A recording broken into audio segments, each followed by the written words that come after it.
Assalamualaikum warahmatullahi wabarakatuh.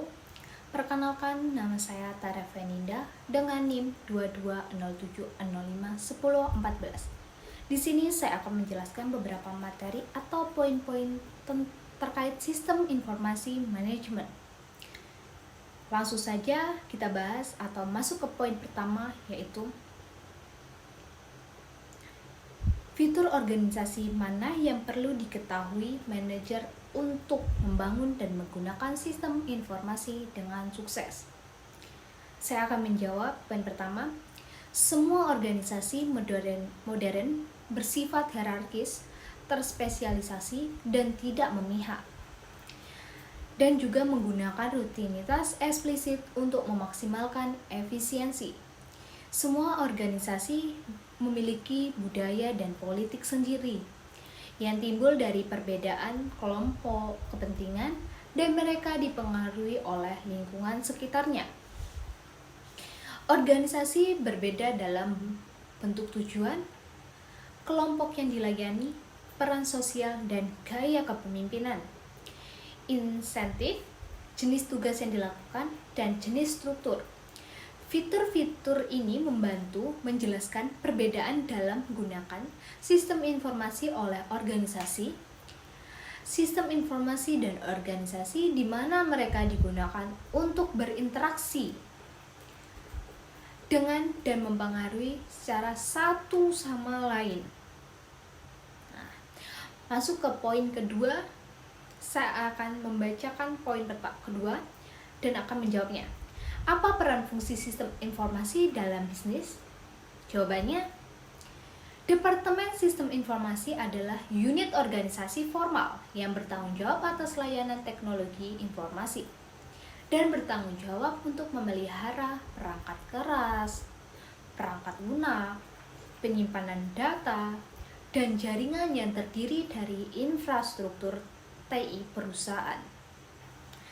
Departemen ini terdiri dari spesialis seperti pemrograman, analis sistem, pemimpin proyek, dan manajer sistem informasi atau yang sering disebut dengan CEO. Untuk poin selanjutnya yang saya akan bacakan dan saya jawab, yaitu mengapa sistem kolaborasi dan bisnis sosial begitu penting? Dan teknologi apa yang mereka gunakan? Jawabannya, kolaborasi bekerja untuk mencapai tujuan bersama dan secara eksplisit. Bisnis sosial adalah penggunaan platform kerja jaring sosial secara internal dan eksternal untuk melibatkan seluruh karyawan, pelanggan, dan pemasok, dan juga dapat meningkatkan kerja kolaboratif.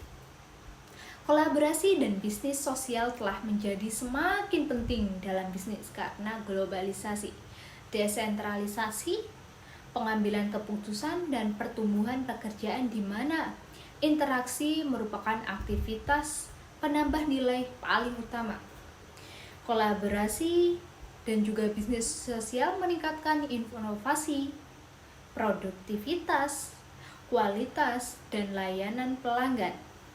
Alat untuk kolaborasi dan bisnis sosial termasuk email dan pesan instan, wiki, sistem virtual, layanan berbagai file berbasis cloud, sistem kolaborasi korporat seperti Microsoft, SharePoint, dan IBM Notes, dan alat jejaring sosial perusahaan seperti Twitter, Yammer, Chief, dan IBM Connection. Poin selanjutnya yang saya bacakan, bagaimana sistem melayani kelompok manajemen yang berbeda dalam bisnis, dan bagaimana juga sistem yang menghubungkan perusahaan meningkatkan kinerja suatu organisasi. Saya akan menjawab, di mana sistem yang melayani manajemen operasional adalah sistem pemrosesan transaksi atau yang sering disebut dengan TPS, seperti penggajian atau pemrosesan pesanan yang melacak aliran transaksi secara harian yang diperlukan juga untuk menjalankan suatu bisnis. Sistem informasi manajemen atau yang sering disebut juga SIM menghasilkan laporan yang melayani manajemen menengah dengan mendapatkan semua informasi dari TPS. Dan ini tidak terlalu analitis. Sistem pendukung keputusan atau yang sering disebut DSS mendukung keputusan manajemen yang unik dan cepat berubah. Menggunakan model analitik tingkat lanjut, semua jenis sistem ini memberikan intelijen bisnis yang membantu manajer dan karyawan perusahaan membuat keputusan yang lebih tepat. Terdapat sistem ini juga secara intelijen bisnis melayani berbagai tingkat manajemen dan termasuk sistem pendukung eksekutif atau yang sering disebut juga SSS.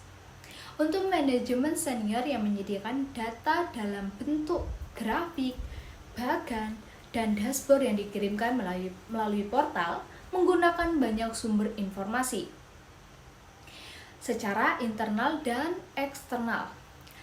Terdapat aplikasi perusahaan yang dirancang untuk mengkoordinasikan berbagai fungsi dan proses bisnis.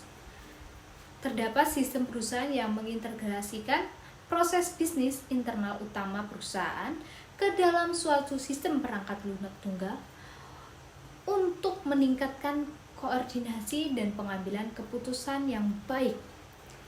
Sistem manajemen rantai pasokan membantu perusahaan mengelola hubungannya dengan pemasok untuk mengoptimalkan perencanaan, pengadaan, manufaktur, dan pengiriman produk dan layanan. Sistem manajemen terdapat 3 hubungan pelanggan atau yang sering disebut dengan CRM, di mana mengkoordinasikan proses bisnis seputar pelanggan perusahaan.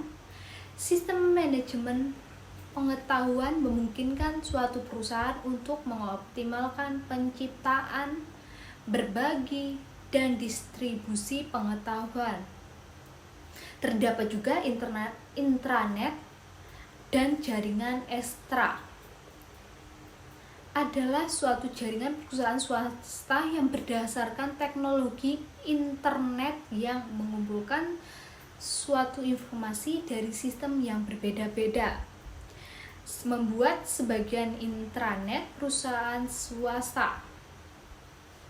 Poin selanjutnya terdapat apa sih proses bisnis dan bagaimana mereka terkait dengan sistem informasi.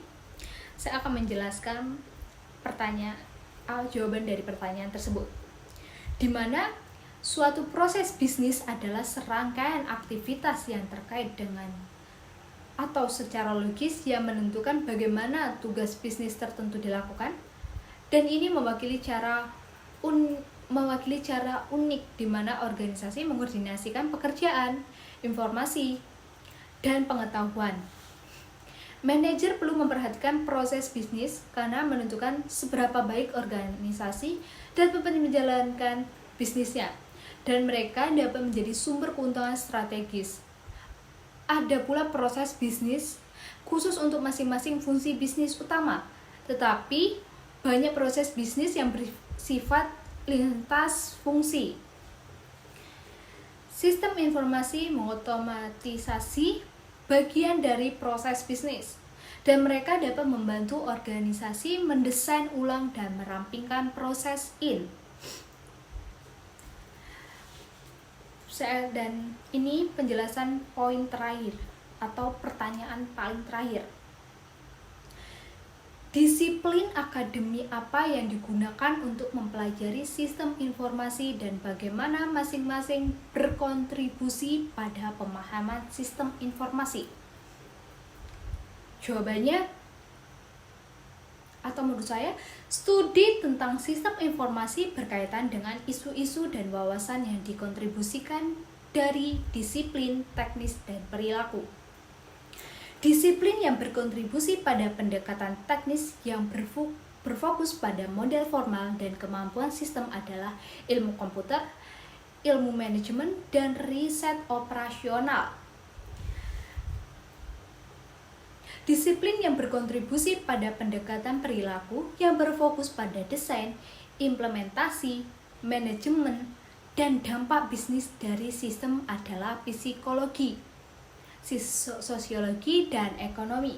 Pandangan teknis tentang sistem mempertimbangkan fitur-fitur teknis dan sosial dari sistem dan solusi yang paling cocok. Sekian dari penjelasan materi saya. Saya ucapkan terima kasih. Wassalamualaikum warahmatullahi wabarakatuh.